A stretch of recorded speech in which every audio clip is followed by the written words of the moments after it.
dans l'histoire de la psychologie, il y a une théorie que l'on cite souvent, c'est la théorie, alors elle a un nom un peu pompeux, hein, des intelligences multiples. Par exemple, je vais vous parler de mon expérience dans les quartiers. Oui. Ce sont des jeunes qui sont dans des conditions sociales, je dirais, inférieures à la normale.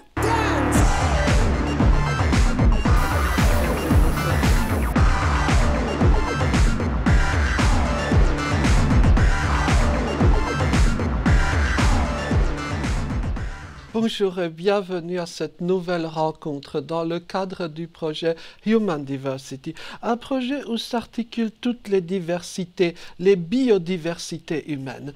Et nous avons aujourd'hui la joie, le plaisir d'accueillir deux personnes. Bonjour, bonjour à vous. Bonjour. Et Bonjour. donc, commençons par vous, si vous le voulez bien. Oui. Qui êtes-vous? Est-ce que vous souhaitez vous présenter aux personnes qui nous écoutent?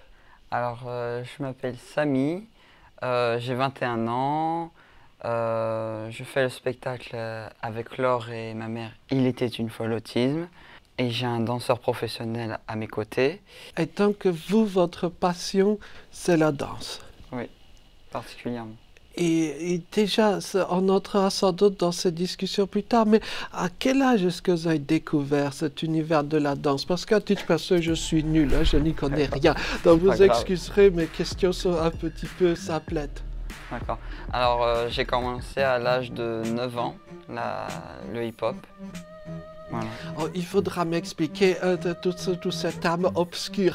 Mais je crois que vous avez déjà nommé la personne qui est juste à côté de vous. Je m'appelle Laure Touot, j'ai 42 ans, je suis artiste, danseuse, hip-hop, et j'ai fondé une association qui s'appelle Elle Danse. Et mon titre aujourd'hui est directrice artistique et pédagogique. C'est vraiment à ce niveau-là que j'ai vraiment eu la foi et la passion de développer mon poste et cette association. Et aujourd'hui, nous sommes un collectif et nous accueillons énormément d'adhérents, tout type d'adhérents, de tout âge. Dont Samy. Dont Samy. Très bien. Que je côtoie depuis maintenant 12 ans, c'est ça? Peut-être, oui. À peu près, Oui, si on à fait peu le près, calcul. oui. Donc vous avez eu cette chance de pouvoir suivre Samy dans la durée, de pouvoir voir son parcours, son développement, ses apprentissages.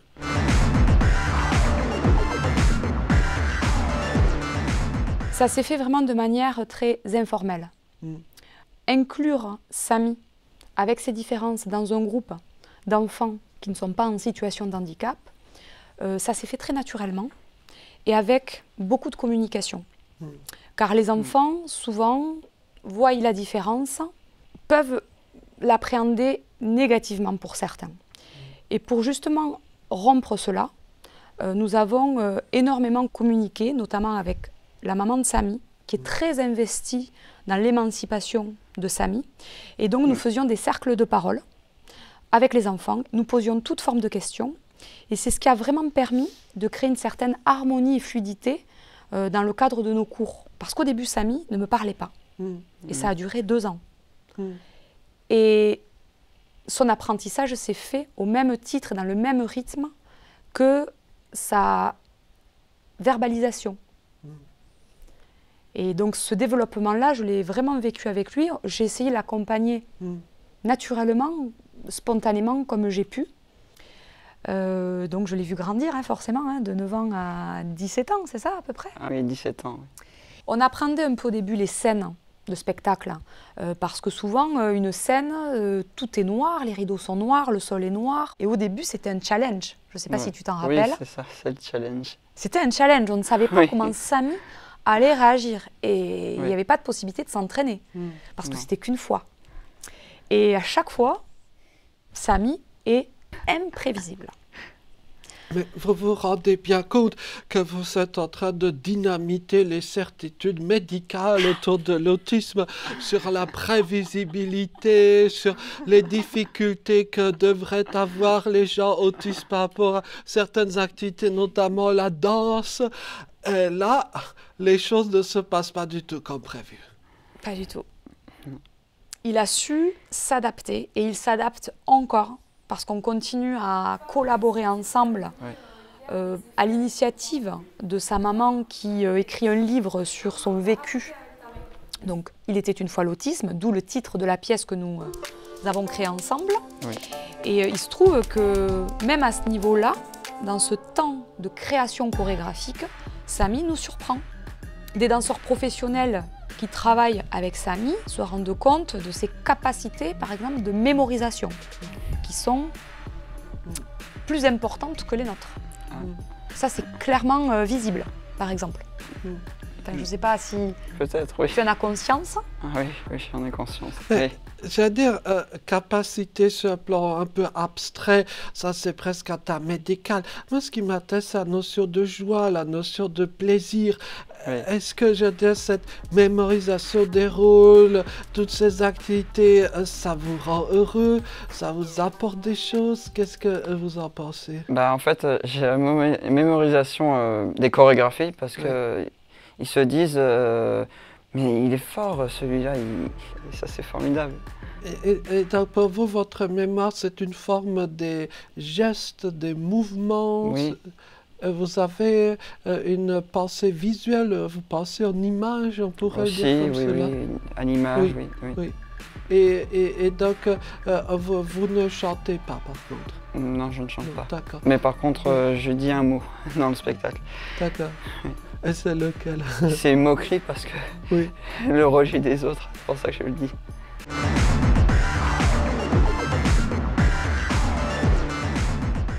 Et justement, si j'ose y revenir dans l'histoire de la psychologie, il y a une théorie que l'on cite souvent, c'est la théorie, alors elle a un nom un peu pompeux, des intelligences multiples.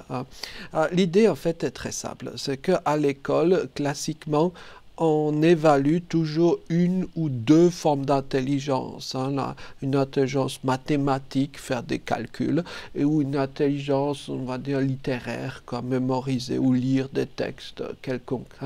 Mais il y a d'autres formes d'intelligence qui ne sont pas évaluées ou ne font pas partie d'un cursus scolaire. Et la danse en fait partie. Donc, vous avez cette compétence, cette intelligence-là, très développée, une intelligence que l'école, a priori, ne reconnaît pas. Et vous, j'allais dire, par votre pratique, vous avez probablement fréquenté d'autres jeunes avec des différences, je peux le supposer, non? Oui. Cette réflexion autour de, je veux dire, des formes d'intelligence, des intelligences que l'on ne perçoit pas, que parfois on néglige, même souvent qu'on néglige, en tout cas que l'école néglige. Quel message vous aimeriez dire, par exemple, à l'éducation nationale? J'ai beaucoup de messages à dire à l'éducation nationale. Moi aussi. Je ne sais même plus par quoi commencer, mais ce que je peux vous dire de mon vécu, par exemple. J'ai toujours été une enfant, on va dire, fille d'institutrice. Donc, dans un certain conformisme, je dirais, un modèle. Donc, j'ai toujours été à un niveau un peu plus que la moyenne. Parce que l'école, ça n'a jamais été très épanouissant pour moi. En revanche, je m'épanouissais dans toutes les disciplines qui n'étaient pas reconnues et qui n'étaient pas valorisées. C'est-à-dire le sport, avec la danse à l'intérieur, parce que les activités physiques et sportives, à l'intérieur, il y a les activités artistiques, la techno, le dessin et la musique. Ce n'est pas valorisé. Pourquoi? Ça, c'est une autre question. En tout cas, moi, je prône la valorisation de ces activités parce que ce que je vois depuis que j'enseigne et que je transmets et que je construis des contenus pédagogiques, c'est que la danse facilite les enfants dans l'expression orale, l'expression aussi, je dirais, corporelle. Et ces ingrédients-là sont primordiaux dans l'épanouissement d'un individu. Donc, si je vous comprends bien, le principe des régimes alimentaires, c'est d'interdire tout ce qui est bon, quoi. Et le principe de l'école, c'est d'interdire tout ce qui est intéressant et épanouissant. C'est un peu caricatural. Dans mon cas, ça l'a été. Après, il y a des enfants qui adorent faire des maths. Il y a des enfants qui adorent rédiger. Voilà, c'est mon cas. Voilà. Mais en tout cas, moi, ça m'a toujours, en fait, j'avais toujours des 17 et des 18 dans les disciplines qui n'étaient pas valorisées. Et jusqu'au bout de mon cursus universitaire, je me suis dit, bon, est-ce que je vais aller en sport? Parce que le sport n'est toujours pas reconnu, hein, la fac de sport. Hein. Est-ce que je vais y aller parce que ce n'est pas reconnu? Est-ce que je vais avoir un métier? Est-ce que je vais y arriver? Jusqu'au dernier moment, j'ai suivi mon intuition. Je me suis inscrite en IUT qui me permettait l'IUT d'avoir un métier à la fin. Et au dernier moment, je me suis dit non. Va à l'université de sport, fais-toi confiance et essaye dans ça. Même si ce n'est pas réellement reconnu, essaye. Et donc, entendons-nous bien, derrière l'oubli, entre guillemets, de telle ou telle on va dire, discipline, activité, ce sont des enfants, ce sont des jeunes, ce sont des adultes que l'on oublie plus ou moins sciemment. Hein. Ce ne sont pas des choses abstraites, hein. Ce n'est pas juste une question de les maths ou le sport, hein. Ce sont des gens qui sont derrière. Hein. Et vous savez, je crois pouvoir dire que des gens comme vous à l'école, il y en a beaucoup qui ont exactement le même ressenti que vous. Hein. Vous avez dit qu'il y a des enfants qui aiment les maths, mais il y en a peu. Il y en a peu. Je n'ai pas les statistiques, mais ce que je peux vous dire, on ne prend pas en compte le rythme de l'enfant. Parce que c'est sûr que c'est difficile, des classes à 30 personnes, à 30 enfants, comment voulez-vous qu'on suive le rythme de chacun? Mais en réalité, l'idéal serait qu'on arrive à créer des compromis et au moins être plus à l'écoute. Parce que quand un enfant qui a des prédispositions naturelles, par exemple pour de l'activité artistique, de la danse ou de la gym, et qu'on puisse pouvoir l'accompagner au mieux pour qu'il s'épanouisse, moi je pense que c'est le rôle de l'éducation nationale. Oui. À plusieurs reprises, dans la phrase que vous venez de dire, mais aussi un peu plus haut, hein, il y a quelques minutes, vous aviez dit, donc, en parlant de cet épanouissement, que l'acquisition et le développement des compétences dans la danse facilitait d'autres acquisitions, d'autres apprentissages. Et j'allais me tourner vers vous tout simplement. J'allais dire, vous avez quand même des compétences extraordinaires. De toute façon, je suis nul en danse, mais en dehors de la danse, quand j'avais votre âge, j'étais loin d'être en mesure de m'exprimer, de venir en un lieu inconnu, d'affronter des questions d'un bonhomme bizarre. Ça, ce sont de très, très chouettes compétences.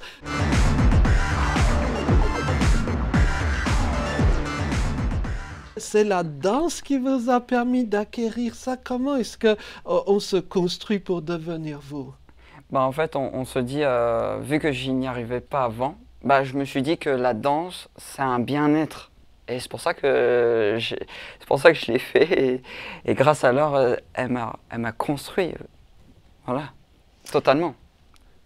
Après, est-ce que qu'est-ce que tu éprouves quand tu danses? Qu'est-ce que ça te fait? J'éprouve du plaisir, j'éprouve qu'il n'y a pas de communication, donc c'est non-verbal et ça m'a permis ça aussi. Donc en fait, c'est le bien-être qui vous construit. Oui. Ça, je crois, c'est une notion tout à fait révolutionnaire par rapport à notre époque où on met constamment de côté la notion de qualité de vie. On met de côté la notion de bien-être. Hein. Et donc, vous prônez non pas une éducation formée sur la contrainte, sur le mot « tu dois apprendre les maths », coûte que coûte, mais plutôt sur le mode du bien-être et le développement humain surgit ou se produit dans la foulée. Oui, c'est ça, Giovanni. C'est tout à fait ça. Donc, merci, c'est très beau ce que vous venez de nous dire. Mais vous avez dû sans doute voir cela à l'œuvre chez de très très nombreux jeunes.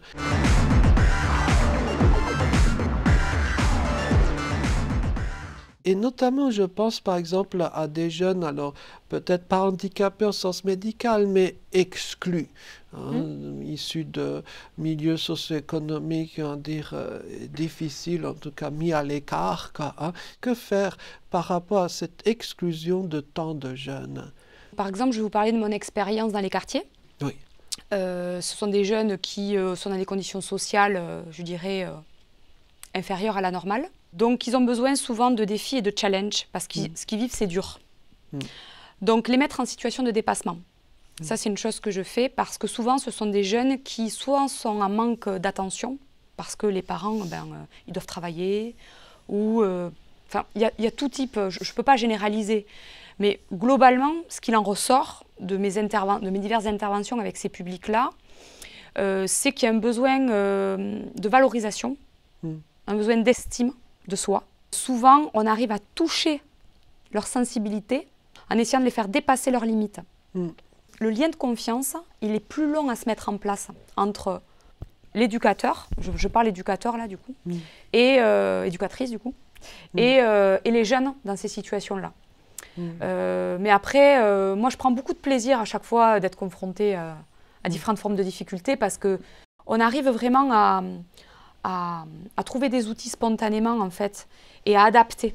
Et on a le temps de pouvoir adapter pour que l'enfant, le jeune se sente justement dans ce bien-être dont il parle et dans une situation de confort. Et à partir de là, les clés sont là et on peut arriver à faire de ces jeunes, à les faire créer, à les faire s'exprimer.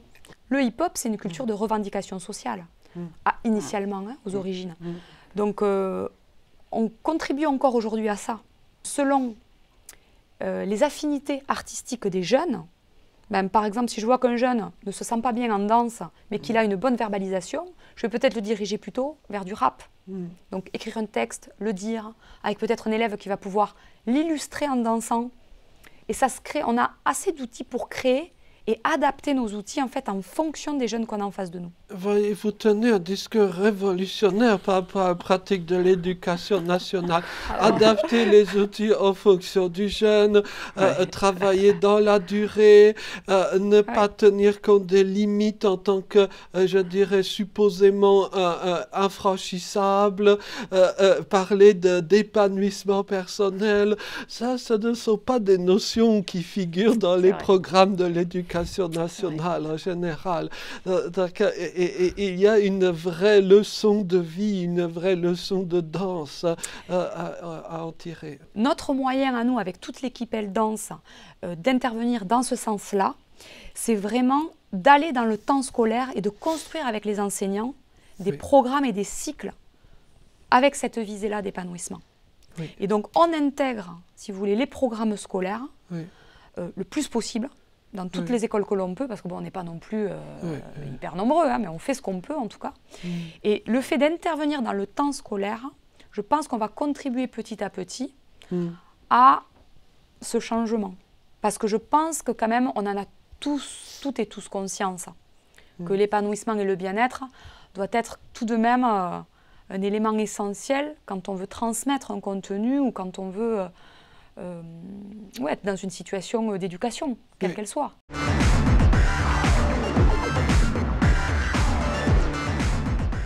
Et justement, il y a cette notion de temps long, quoi, je veux dire, de développement personnel dans la durée. Si vous comparez maintenant par rapport à ce que vous étiez il y a, que sais-je, 10 ans, qu'est-ce qui vous frappe, vous, dans votre parcours? Ce qui m'a frappé, c'est la durée de mon parcours. Par exemple, au début, je ne parlais pas, j'étais dans des structures. Et au milieu, j'étais au collège et puis au lycée. Et puis enfin, j'ai un diplôme qui me permet d'avoir un métier dans l'aménagement paysager. Et ça m'a permis d'avancer. Et ces fameuses structures du passé, est-ce qu'elles vous ont aidé ou pas? Un petit peu. Pas totalement, mais un petit peu, je dirais. Vous le dites très gentiment, quoi. On a le droit à la franchise, quoi. Juste, Samy, si je peux me permettre. Bien sûr, oui. Il me semble que tu as également... parce que la danse hip-hop a contribué à son épanouissement, mais pas que. Il est... Tu peux dire que tu as fait du théâtre, me semble-t-il? Aussi, oui, je fais du théâtre avec un prof extraordinaire. Donc j'ai fait 10 ans de théâtre et ça m'a permis de m'exprimer à l'heure où on parle, voilà. Vous le faites parfaitement bien. Super. Et après, l'autre chose que je voulais vous dire, parce que quand même je pense que c'est une grande fierté, c'est que Samy, tu es ceinture noire de taekwondo. Ah oui, ce que je vous ai pas dit, c'est que je suis premier au Tees de France ceinture noire de taekwondo. Wow. Félicitations. C'est vrai. Voilà. Eh oui. Enfin, Voilà. ça, je veux dire, vous avez des compétences multiples dans de Oui. très nombreux domaines. Oui. Hein. Oui, c'est vrai. Oui, ça c'est tout à fait, j'allais dire, digne d'éloge. Hein, et donc, vous avez eu un parcours Oui. Atypique. atypique, Et hors Hein? norme, oui. hors norme, mais il y a beaucoup, j'allais dire, de jeunes hein, qui ont ce profil atypique. Être atypique, c'est peut-être la définition de l'être humain. Vous avez appris justement en bougeant, quoi. Oui, en bougeant. Ah, vous oui. avez appris à parler, vous avez Oui, oui. appris plein de choses. Hein. Oui, c'est vrai. Et donc, en fait, les mouvements du corps vous ont facilité ces apprentissages. Est-ce que vous auriez pu apprendre tout ça en étant immobile sur une chaise? Non, je dirais pas cela. Non. Pas du tout. C'est d'une vérité criante. Ce mouvement dont vous parlez, Oui.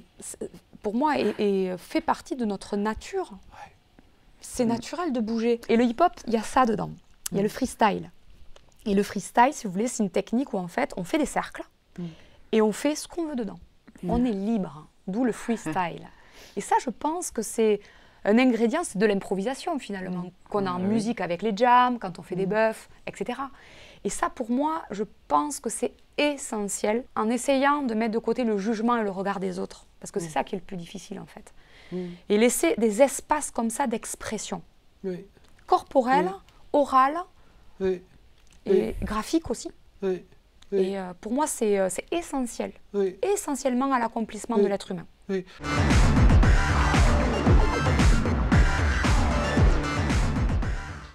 Je ne m'attendais pas à ce qu'on parle d'émancipation dès qu'on commence à parler de la danse. Mais c'est très bien que vous ayez prononcé ce mot. Wow. C'est-à-dire émancipation au sens de peut-être devenir adulte. Hein. Qu'est-ce que ce terme incarne pour vous? Bah, le terme émancipation, ça me fait penser à l'avenir, à l'âge adulte, à tout ça, quoi. Ouais. Comment on va devenir un jour dans notre vie, voilà, je dirais cela. Et qu'est-ce que vous aimeriez devenir? Moi, Qui aimeriez-vous devenir? oh là là, je sais pas, mais je rêve de faire mon métier de jardinier paysagiste, je rêve de faire des conférences avec ma mère, je rêve de plein de choses en fait. C'est inexplicable finalement. C'est très bien qu'il y ait cette part d'inexplicable. Si tout était explicable, ce serait très très triste. Oui, c'est vrai. Oui. Enfin, mais, vous voyez, ce que j'aime dans votre propos, c'est que vous ayez tant de projets. Et il y a beaucoup de jeunes qui sont considérés comme valides, entre guillemets, ou normaux, entre guillemets, et qui tout simplement, pour un projet d'avenir, ont une sorte d'horizon fermé, terne, gris. Là, ça bouillonne encore. Ah, ça On le bouillonne. sent, hein, que ça bouillonne. Hein. bouillonne. On sent cette Ben oui. énergie. Ah, Ça, c'est super. c'est la vie, quoi. C'est Ouais. la vie. Oui, oui. Et en termes d'émancipation, quoi, quel pourrait être le message que vous pourriez donner à des parents qui ont un enfant en bas âge? Moi, je crois vraiment à l'intuition. Je pense que c'est vraiment la première chose qui contribue à une émancipation personnelle. Après, c'est vrai que ça peut paraître très abstrait ce que je dis, mais pour moi, c'est tellement concret. Ce n'est pas abstrait du tout, Ouais. c'est bel et bien concret. Et il y a quelques minutes, vous avez révolutionné l'école et à présent, vous révolutionnez la société. Là, vous êtes en train de dire que chaque personne humaine doit plutôt suivre son étoile. Exactement. Wow. Son instinct. Voilà. Exactement. Wow. C'est important. Chercher ce compromis-là, cet équilibre. C'est-à-dire que, évidemment, on est en société, on ne peut pas faire tout et n'importe quoi. On est d'accord. Donc, respecter un certain nombre de normes et de règles, mais tout en cherchant à être soi. Hein, et s'émanciper dans son qui suis-je, en fait. Oui, bien sûr. Hein, c'est ça, qui je suis réellement. Et oui. Qu'est-ce que je vais apporter à cette société? Quelle est... Être en lien avec des pensées différentes. Ça pourrait presque être un slogan pour le projet qui nous réunit aujourd'hui à Human Diversity. Et donc, les miracles existent. pour vous. Oui, oui, ça existe. Oui. Voilà. Et je crois à titre personnel que j'y crois aussi parce que j'en ai rencontré. Oui, c'est vrai. Oui. Entre autres aujourd'hui, avec vous, grâce à vous, ce partage, non pas, j'allais dire, de théories éthérées, mais de connaissances concrètes qui fonctionnent et qui portent nos vies. Quelle meilleure leçon que cette expérience partagée. Et j'ai beaucoup appris grâce à vous. Vraiment, un tout grand merci. Et encore une fois, merci aux responsables du projet Human Diversity qui nous permettent de découvrir des intelligences multiples et d'explorer la pluralité possible au sein de la biodiversité humaine. Merci et à tout bientôt. Dance!